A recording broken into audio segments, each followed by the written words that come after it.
Mu mujyi wa Kigali RIB imaze kwicakirira umutekamutwe wabiciye bigacika ndetse kandi akaba ari n'umurozi. Inyemerera turebere hamwe iby'aya makuru akomeje kugenda agarukwaho kenshi cyane n'ibinyamakuru bigiye bitandukanye hano mu gihugu cy'u Rwanda. Ni kuri uyu munsi wo kuwa kane, ni ku itariki ya 18 ukwezi kwa 9 umwaka nawo w'ibihumbi 2025. Uyu mugabo nimba usanzwe ukurikirana imbuga nkoranyambaga, ndakeka atari bwo bwa mbere umubonye mu sura yawe. Uyu mugabo amaze iminsi atrendinga ku mbuga nkoranyambaga agarukwaho n'ibitangazamakuru bigiye bitandukanye. Minsi 3 ishize nibwo uyu mugabo yaje kuba yafatirwa muri gare ya Nyabugogo, arimo akora ibitangaza byinshi cyane bigiye bitandukanye.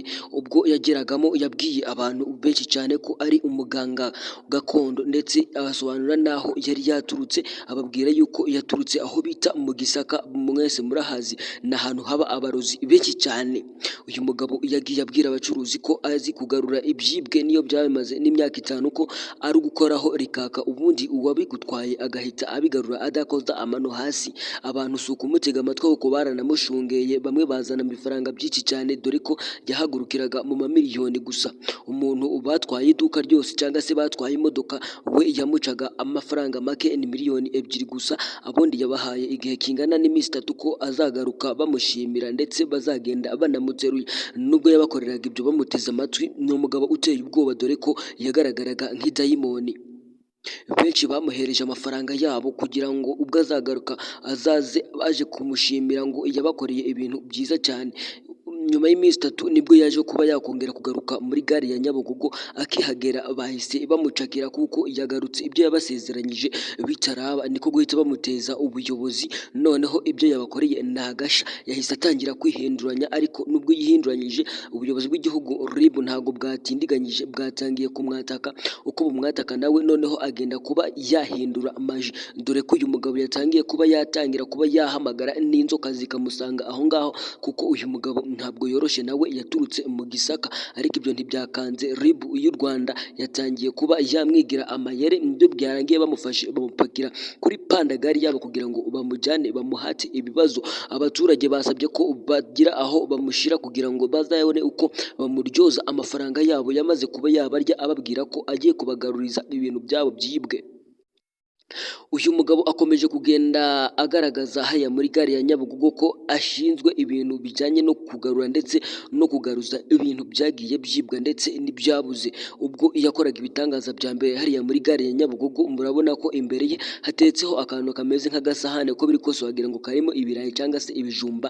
Yarimo ababwira ko agiye kuba yayihindura imigati akabahereza bakirira.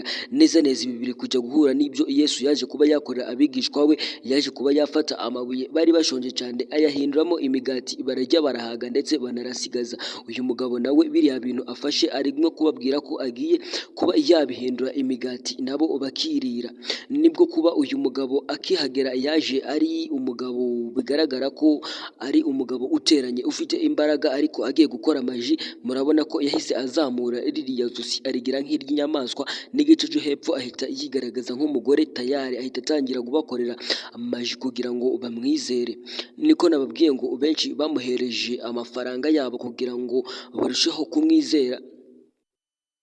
Nyemerera turebere hamwe iby'aya makuru rero nyakuramburire 5 kuri 5. Izo zare incamake. Nyaboneka ndakwisabiye dukandire kuri iyo buto ya subscribe, na akajambo gasa n'umweru, ni rimwe gusa ukagakandaho bikaba birarangiye. Ugakanda naho ahantu hariho akazogera arahita haza utugambo 3, urakanda ku rya mbere gusa. Ubundi igindi gihe cyose dusizeho video nk'izi ngizi cyangwa se amakuru nk'aya ngaya aje ahita akugeraho 5 kuri 5. Nimba warangije ndakwakiye ngo haye n'ikaze muri aya makuru tugiye kurebera hamwe. Ni hano mu mujyi wa Kigali ahazwi nko muri gare ya Nyabugogo, hakomeje kugenda hagaragara ibitangaza bikomeye cyane ndetse bikomeje kugenda bihahamura n'imitima ya benshi ndetse n'abaturage benshi muri rusange bahahamutse.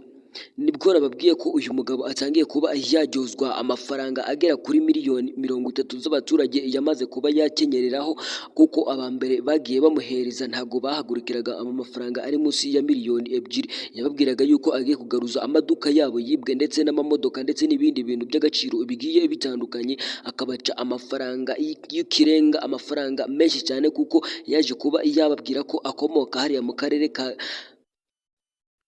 ahazwi nko mu Gisaka, ahantu hano mu gihugu cy'u Rwanda haba abarozi karundura ndetse benshi cyane, niko kumwizera batangira kumuhereza amafaranga bitewe n'ibitangaza bikomeye yari atangiye kuba yabakorera.